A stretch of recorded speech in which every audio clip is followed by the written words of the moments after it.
Thanks for joining us for 5 on 5. I'm Joe Sullivan. Pleased to be joined today by State Senator Brian Boquist, candidate for treasurer. Brian, thanks for stopping by. I appreciate it. Hey, I appreciate the opportunity. All right, so you have said you have clear choices, same old status quo or change. What exactly is your message?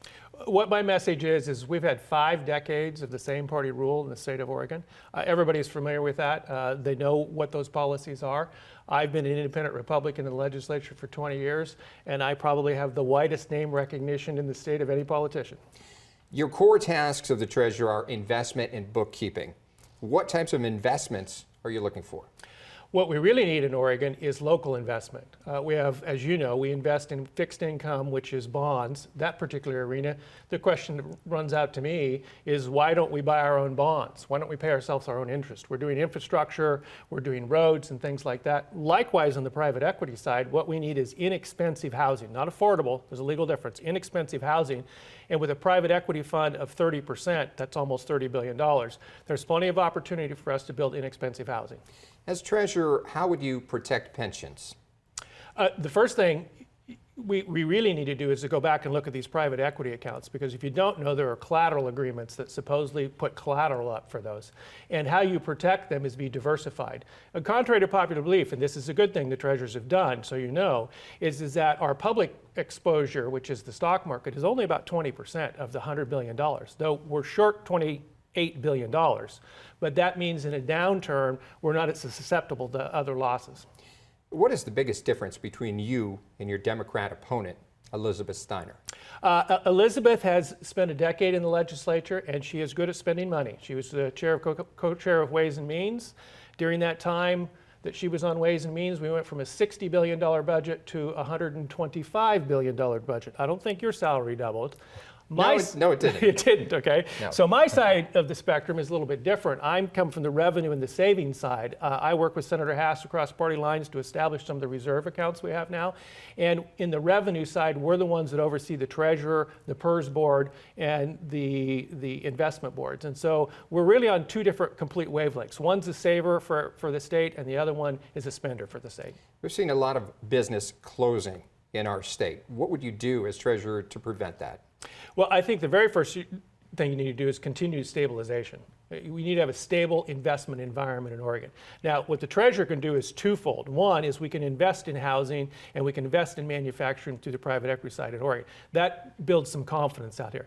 The second thing that's more important, and you probably have no idea what I'm going to say here, but many of your listeners will, is that we have what's called an Oregon Land Board. The treasurer is one of the people on the Oregon Land Board. It has been an experiment for every social item that's been out there, from climate change to diversity and everything else. And that experiment has then been reflected across the state. That, in your local area here, as an example, is the decline in timber industries. I mean, it's cheaper to buy lumber in Canada than it is to produce it here. And so that is a key focus area in that land board arena in which we can help local businesses and set the tone. All right, we're going to take a quick break and be back with part 2 of our 5 on 5. Stay with us.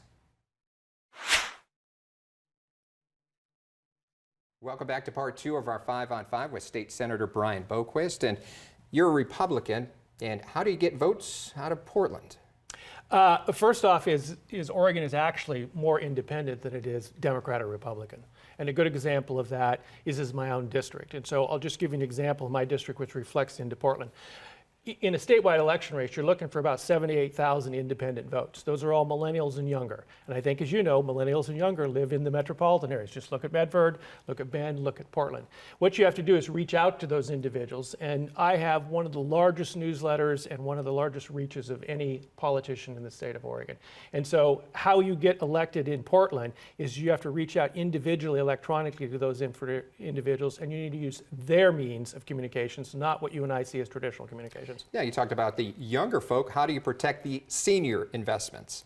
Senior investments are actually pretty easy. We need to have stability, and we need to get the rates of return higher for the state of Oregon. As I pointed before, we have about $99 billion in investments in the PERS account. We're short about $28 billion to be solvent, and 89% want investments that have a high rate of return.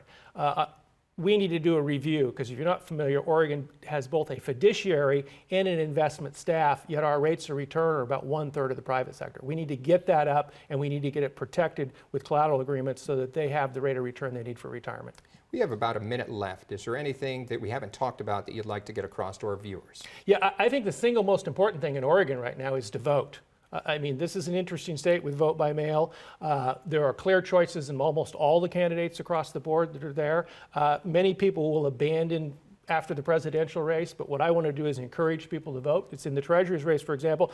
You might be a liberal Democrat and says, well, it'll be a cold day, and you know what, before I vote for a Republican. But you have Mary King running, for example, who's a good economist from Portland State who's been involved in the legislature and the state bank issues, in my race. So there are a lot of options out there for people to vote their conscience. But the single most important thing is people need to either vote for the status quo. Are they happy today with their rent, their utilities, their bills, the cost of living, or do they want to vote for change? And if they want to vote for change, they need to send a clear message either for a different candidate like myself or for even a minor party so that people understand and wake up that they need to participate too. Senator Boquist, thank you very much for stopping Thank you. by. Appreciate it. Stay with us. We'll be back with more local news after this short break.